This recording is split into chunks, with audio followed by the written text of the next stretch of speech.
Good day everyone, here's the collaborative effort of Group 2. The poem will be presented by Raven Cabate, John Kenner Cavillo, Mark Francis Petate, and yours truly, Aaron Maranya.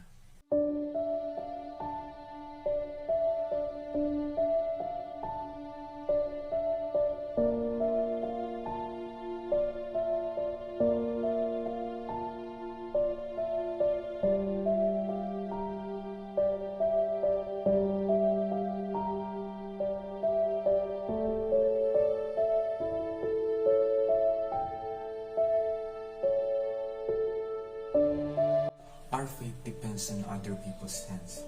Thereby, we wear masks to conceal the agony that we gain.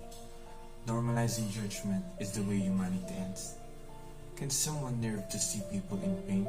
Some of us tend to wear a veil as we struggle to fight our own battle.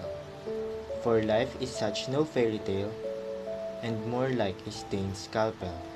Everybody wants glory and fame. But can people see how others suffer? Some of them thought it's a game. You have some, you win some, like blackjack and poker. Anyone there help to see me through the darkness of clouds in the sky? Help me remember to be real me, so I can move and fly high.